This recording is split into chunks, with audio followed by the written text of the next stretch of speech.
Long range cell है। इसमें लिखा हुआ है रेंज इसका 135 प्लस माइनस 10। इसका मतलब हुआ कि अगर प्लस करेंगे तो 145 मीटर तक भी जा सकता है, और अगर माइनस करेंगे तो 125 तक जा सकता है।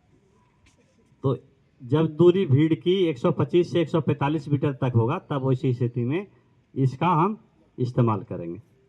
क्लियर है? मान के चलना है कि ये एसआर सेल है। जब 70 से 80 मीटर की दूरी होगी तब वैसी परिस्थिति में इसका हम इस्तेमाल करेंगे। प्लस माइनस 10 मीटर होता है, 90 तक भी जा सकता है, 60 तक भी आ सकता है। यहां तक बात क्लियर है? भीड़ मान के चलिए 50 मीटर की चौड़ाई में फैला हुआ है, तो एक सेल से पूरे को हम स्मोक तो नहीं दे सकते। वैसी परिस्थिति में 2-3 गन से हम लोग फायर करते हैं और एक लाइन पे फायर करते हैं। एक लाइन पे फायर इसलिए करते हैं कि कोई 10 मीटर वहां फायर किए, कोई मिडिल में किए, कोई उस तरफ किए, तो उस सबसे जो धुआं निकलेगा 10 मीटर के आगे जाके वो सब धुआं मिल के एक हो जाएगा, और उसी को हम लोग कन्वर्जिंग लाइन बोलते हैं। अगर वो धुआं भीड़ की तरफ जाएगा तो भीड़ में जिनको भी धुआं लगेगा वो सब भूल जाएगा क्या करने हम आए थे, वो विचलित हो जाएगा धुआं से और भाग जाएगा, अपने मकसद को भूल जाएगा। इस तरह से भीड़ नियंत्रित हो जाएगी। बात क्लियर है? जब भीड़ काफ़ी करीब 25 से 30 मीटर की दूरी में आ गया तो ऐसी परिस्थिति में हम लोग क्या करते हैं, टीयर गैस का जो ग्रेनेड है उसका इस्तेमाल करते हैं। उसमें भी 5-6 आदमी से थ्रो करवाते हैं और एक लाइन में थ्रो करवाते हैं। एक लाइन में थ्रो इसलिए कराते हैं, कोई वहां फेंका, कोई वहां फेंका, कोई वहां फेंका। इस तरह से उससे ग्रेनेड से जो धुआं निकलेगा वो 10 मीटर के बाद जाके सब कोहरा जैसा मिल जाएगा और भीड़ की तरफ जाएगा और सबको लगेगा। तो ऐसे में भीड़ जो है अपना मकसद भूल जाएगा, परेशान हो जाएगा और वो भाग जाएगा। इस तरह से उसको हम लोग नियंत्रित कर लेते हैं। यहां तक बात क्लियर है?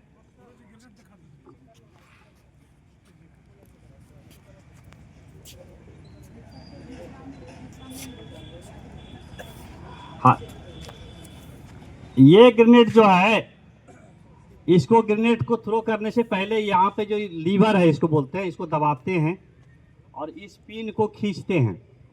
इस पिन को खींचने के बाद जब इसको हम फेंकेंगे तो 4 से 7 सेकंड में ये एक्टिव हो जाएगा और उसके बाद फिर धुआं देना शुरू कर देगा। जब तक हम लीवर को दबाए रखेंगे तो ये रिलीज नहीं होगा और ये फायर नहीं होगा, काम करना बंद रखेगा। जैसे इसको हम यहाँ से मुक्त करेंगे लीवर को, ये काम करने लगेगा। अगर भीड़ में कभी काल हम लोग खोल लिए पिन को, वहाँ इस्तेमाल नहीं करना है, वैसी परिस्थिति में पुनः पिन को लगा देंगे और इसको फिर सुरक्षित हम रख सकते हैं। इस बात का ध्यान रखना, ऐसा नहीं है कि एक बार पिन अगर हम निकाल लिए तो वो इनएक्टिव हो जाएगा, ऐसा नहीं है। लेकिन पिन निकालने के बाद सावधानी रखनी है कि लीवर को आज़ाद नहीं करना है। अगर आज़ाद कर देंगे तो हाथ में भी ब्लास्ट हो सकता है, ये सावधानी रखना है। यहाँ तक क्लियर है?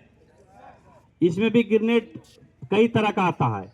एक ग्रेनेड आता है कि जिसको हम फेंकेंगे तो भीड़ पर रंग फैलेगा, उसके कपड़े पर, चेहरे पर, हर जगह रंग फैल जाएगा और उसको हम लोग भीड़ में रात में जाके छापामारी करके उठा के ले आएंगे, पकड़ लेंगे कि भाई तुम तो भीड़ में था, देखो तुम्हारे ऊपर डाई लगा हुआ है ना, वो डाई ग्रेनेड उसका नाम है। और एक ग्रेनेड होता है स्टिंगर वाला। स्टिंगर बिच्छू के विष को जानता है ना,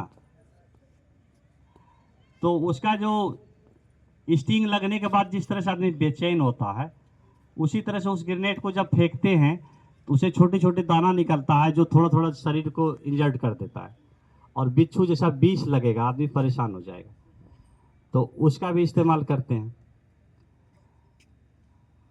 उसके बाद स्मोक देने वाला, धुआं देने वाला भी ग्रेनेड इस्तेमाल करते हैं, स्मोक ग्रेनेड उसको बोलते हैं। तो जब जरूरत जैसा होगा, आवश्यकता के अनुसार हम लोग उस तरह के ग्रेनेड का चयन करते हैं और उसका इस्तेमाल करते हैं। यहां तक क्लियर हो गया? ठीक है, अब हम लोग फॉर्मेशन को खड़ा करके देख लेते हैं उसका ड्रिल के तौर पे कैसे करते हैं।